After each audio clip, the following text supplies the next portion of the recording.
রামপুরহাট চাকপাড়াতে জনসভা ছিল অমিত শাহর। আর সেই জনসভা বীরভূমের বিজেপির সকলের স্থান হলেও দলের জন্য চাকরি ছাড়া আইপিএস দেবাশিস ধরের জায়গা হলো না তার।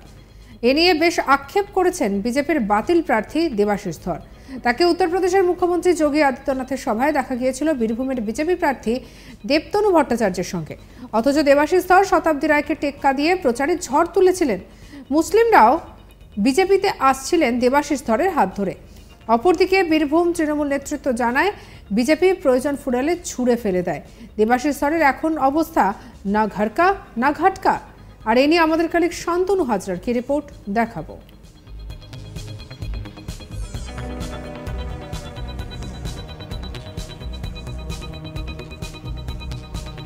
শাহী সভার শাহী মঞ্চে জায়গা পেল না আইপিএস দেবাশিস ধর, বিজেপির বাতিল প্রার্থী। এনওসির কারণেই মনোনয়ন বাতিল হয়ে গেছিল দেবাশিস ধরের। বীরভূম লোকসভা জুড়ে কিন্তু তার নাম কিন্তু এখনো রয়েছে দেওয়াল লিখনে। একদিকে দেখা যাচ্ছে তার মনোনয়ন বাতিল হওয়ার পর দেবতনু ভট্টাচার্য কিন্তু প্রার্থী হয়েছেন। এদিন রামপুরহাটে চাকপাড়ায় অমিত শাহের জনসভা ছিল। আর সেই সভাতে প্রার্থী দেবতনু ভট্টাচার্য, শুভেন্দু অধিকারী ও বীরভূমের জেলার বিজেপির যে সকল নেতা মন্ত্রী রয়েছে তারা কিন্তু সকলে উপস্থিত থাকলেও জায়গা হলো না দেবাশিস ধরের। বোলপুর লোকসভা কেন্দ্রের প্রার্থী বিজেপির প্রার্থী প্রিয়া সাহার জন্য প্রচারে এসেছিলেন দেবাশিস ধর। তিনি এই মুহূর্তে ভারতীয় জনতা পার্টির এক্সিকিউটিভ মেম্বারের সদস্য পদে কিন্তু বহাল রয়েছেন। তিনি বলেন ওদিন রামপুরহাটের চাকপাড়া জনসভার ময়দানে তিনি গেছিলেন, তাকে মঞ্চে জায়গা দেওয়া হয়নি, তাকে ফিরে আসতে হয়। তিনি কিন্তু কর্মী সমর্থকদের সাথে কথোপকথন করে তিনি ফিরে যান। ওনাকে দেখা গিয়েছিল উত্তরপ্রদেশের মুখ্যমন্ত্রী যোগী আদিত্যনাথের সভায়, কিন্তু দেশের স্বরাষ্ট্রমন্ত্রী অমিত শাহের সভাতে কেন দেখা গেল না, এই নিয়ে উঠছে কিন্তু প্রশ্ন। অপরদিকে বীরভূমের তৃণমূল নেতৃত্ব তারা স্পষ্ট জানিয়েছে ভারতীয় জনতা পার্টি একটি নোংরা দল, যে দলে প্রয়োজন হলে মানুষকে নেয় আর প্রয়োজন ফুরালে ছুঁড়ে ফেলে দেয়। দেবাশিস বাবুর এখন বর্তমান পরিস্থিতি না ঘাটকা না ঘরকা, এমনটাই কিন্তু মন্তব্য করেছে বীরভূম তৃণমূল নেতৃত্ব।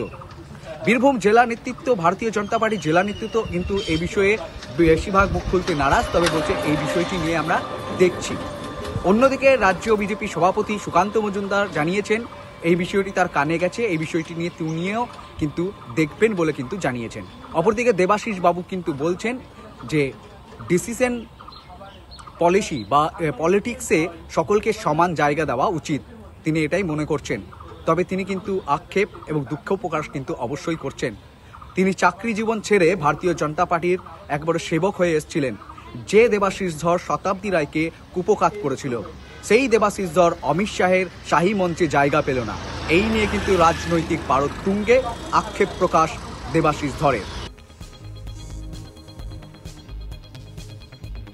প্রার্থীপদ ফিরে পেলেন না, কিন্তু বঙ্গ বিজেপির এক্সিকিউটিভ কমিটিতে জায়গা পেলেন বিজেপিতে যোগ দেওয়া প্রাক্তন আইপিএস দেবাশিস ধর। এমনকি তাকে নিরাপত্তা দেওয়া হচ্ছে বলেও জানা গিয়েছে। পাশাপাশি বিজেপি প্রার্থীদের হয়ে প্রচার করবেন বলেও জানিয়েছেন দেবাশিস ধর।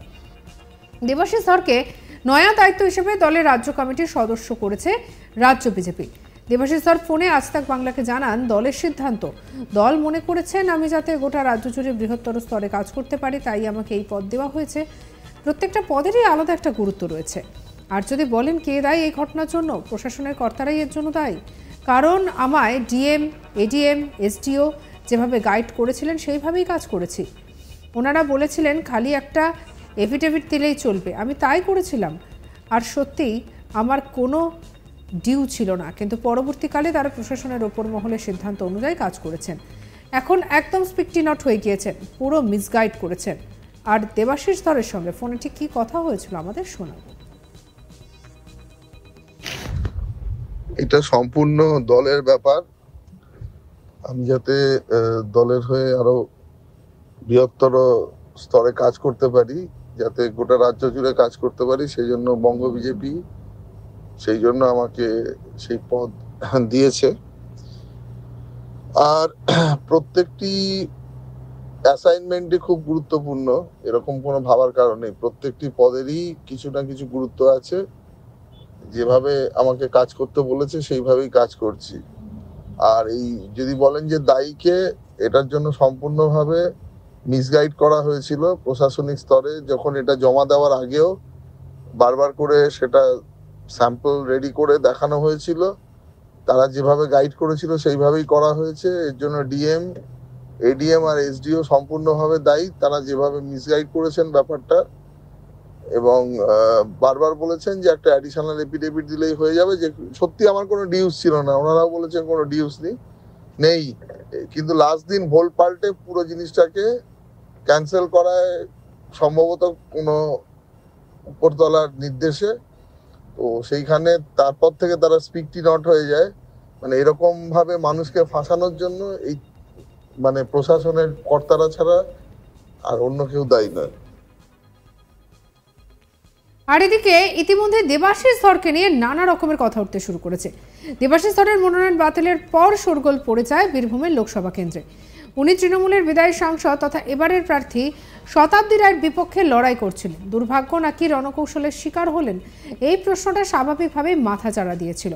তবে দলের সিদ্ধান্তকে বিজেপির দুই প্রার্থী দেবাশিস ধরও পরবর্তী ক্ষেত্রে দেবতনু ভট্টাচার্য অক্ষরে অক্ষরে পালন করেছেন। 25 এপ্রিল আরএসএস এর প্রচারক দেবতনু ভট্টাচার্যের বীরভূমের মনোনয়ন দাখিল করেন। ঠিক ওই সময় আবার বীরভূম লোকসভা কেন্দ্রে বিজেপির আরেক প্রার্থী নিজের জন্য প্রচার চালাচ্ছিলেন। ঠিক প্রচার থেকে দেবাশিস ধর বলেন, দলের সিদ্ধান্ত হয়েছে বলে দেবতনু ভট্টাচার্য মনোনয়ন জমা দেন। প্রসঙ্গত, ভোটে দাঁড়ানোর জন্য দিল্লি গিয়ে পুলিশের চাকরি থেকে ইস্তফা দিয়েছিলেন দুই পুলিশ কর্তা প্রসূন বন্দ্যোপাধ্যায় এবং দেবাশিস ধর।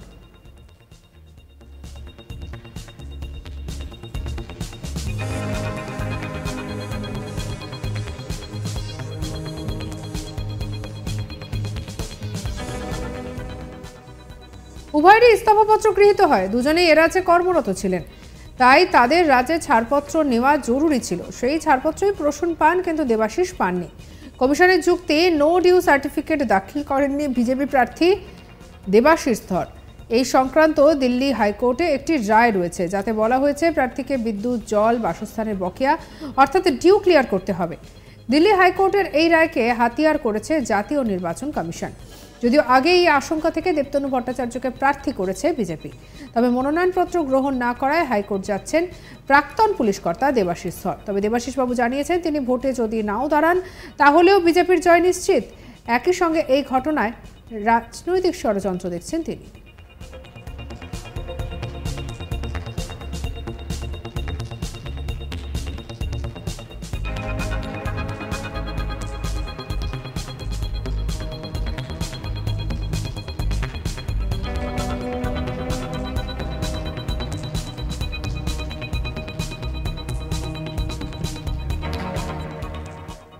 সঙ্গে রাখুন আজ তাক বাংলাকে, সাবস্ক্রাইব করে নিন।